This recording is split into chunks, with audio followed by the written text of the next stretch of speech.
Kevin Costner put everything on the line for his dream movie. He mortgaged his beach house to fund it. Kevin Costner staked everything on a dream that almost cost him his fortune and his future. Imagine mortgaging your own beachfront sanctuary, risking $38 million of personal cash against every warning. Yet that's exactly what he did. Now, he's scrambling to keep his epic vision alive, selling prized possessions and shifting funds between accounts. Friends whisper he's running on hope more than a plan, and right now, he's trapped in a real-life thriller where the ending is anything but certain. Born in 1955 in Linwood, California, Costner's roots were far from Hollywood glamour.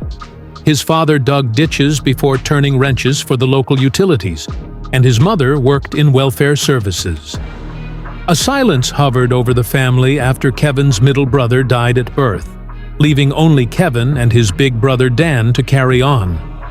With German, English, Irish, Scottish, Welsh, and Cherokee blood in his veins, he grew up Baptist, moving constantly across Compton, Ventura, and Visalia.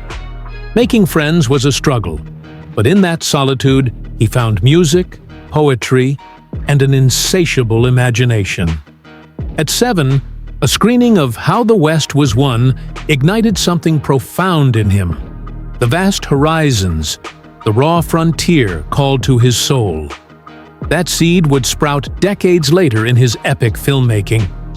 But before the red carpets, Costner was just a scrawny high schooler worried he'd never hit his growth spurt.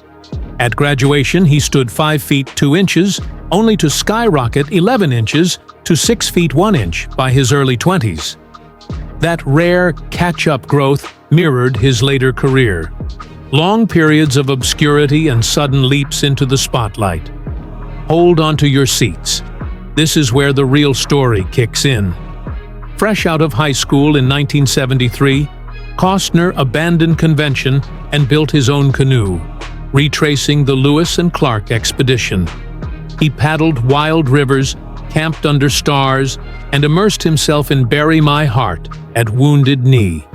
The raw truths of Native American history moved him to tears and shaped the empathetic storyteller he'd become. You won't believe what happened next.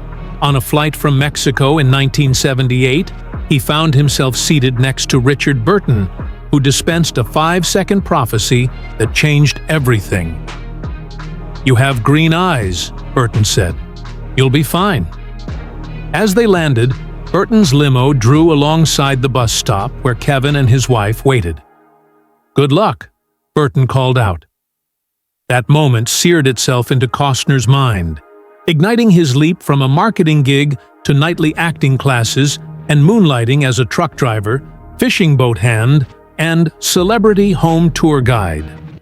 But the climb was brutal. His first break was a regrettable low-budget film, Sizzalabia USA, whose distributor later re-released it to cash in on his fame. He spent 6 lean years scraping by, even trying and failing to buy the rights to bury that film forever. An early flashback role in The Big Chill was filmed only to be cut entirely, leaving a single shot of his face and no credit. Invisible to casting directors, he felt the loneliness of constant rejection, like being the new kid at school on repeat. Yet he persisted, fueled by raw belief and that Burton-backed confidence. Then came Silverado. The same director who'd erased him from The Big Chill felt remorse and cast him in a part that showcased his charisma and raw talent. Doors swung open. Next was The Untouchables in 1987, the lead role nobody in the studio wanted until Steven Spielberg vouched for him. Bucking Harrison Ford, Mel Gibson, and Jack Nicholson, Costner stunned the world, delivering a box office knockout that grossed over $100 million. Critics and audiences took notice. He didn't pause to celebrate. He sprinted into Bull Durham, insisting the director let him prove his baseball prowess. He hit from both sides of the plate, threw, ran, and anchored the film's heart, flipping studio skepticism into a $50 million triumph. Then, Field of Dreams etched, "If you build it, he will come," into the American psyche, grossing nearly $85 million and earning Oscar nods.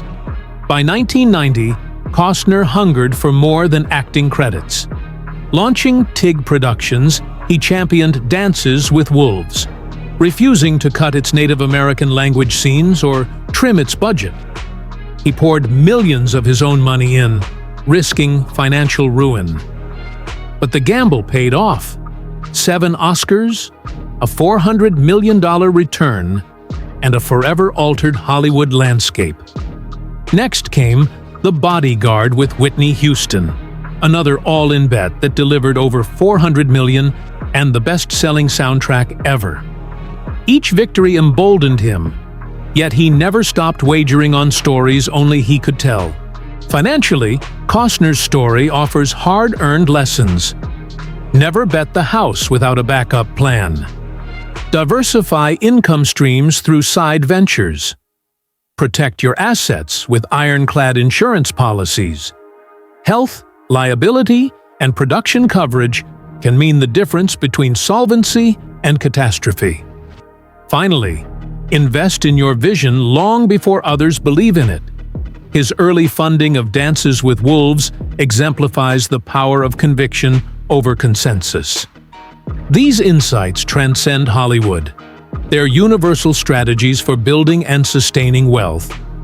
Today, as Horizon's budget teeters and creditors circle, Costner's saga underscores one truth. He doesn't wait for permission. He writes his own script, paying the price when necessary and reaping the rewards when the world catches up.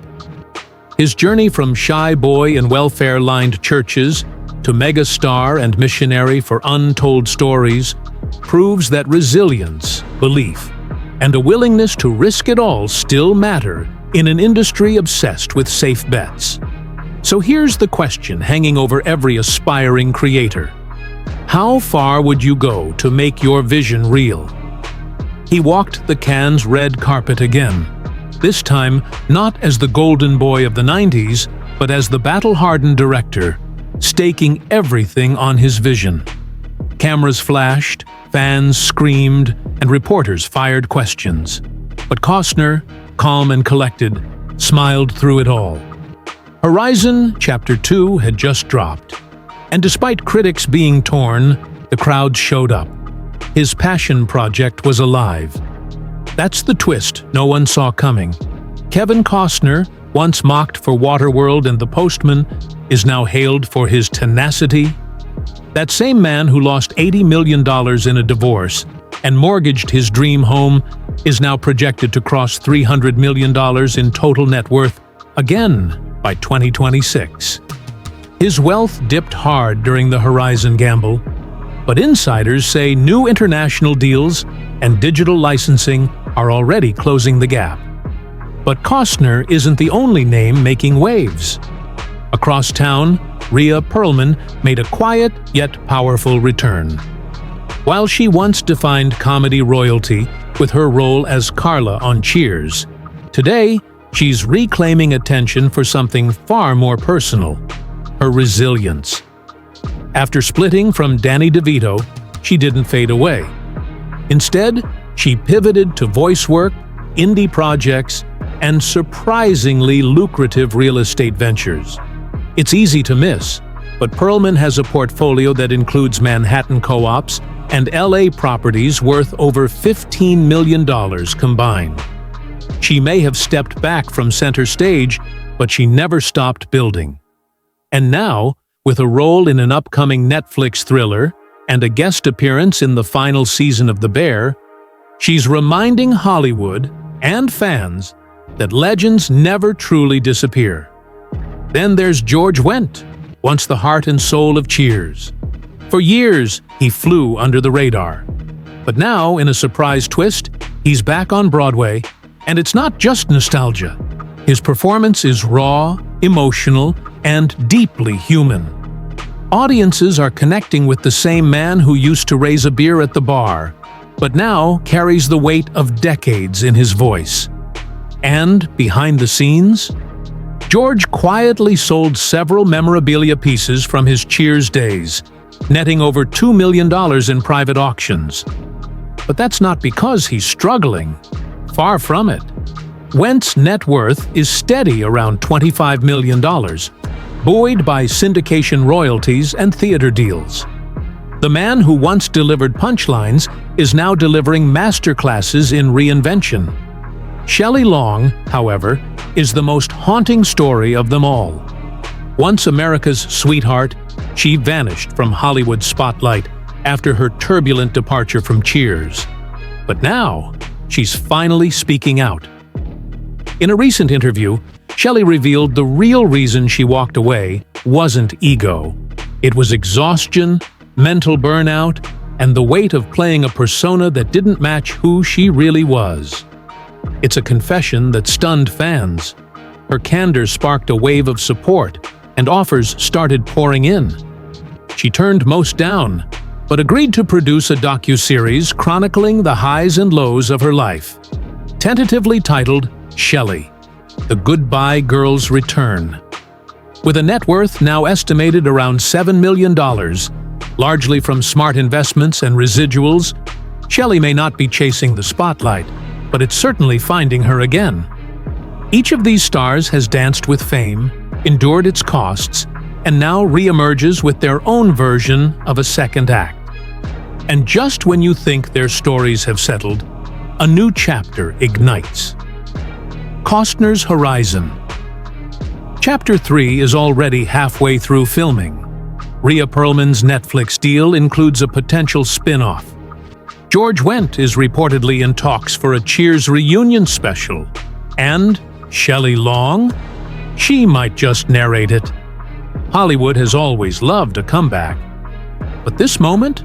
This isn't about comebacks. It's about reckoning, reinvention. It's the story of stars who were written off, only to write themselves back in.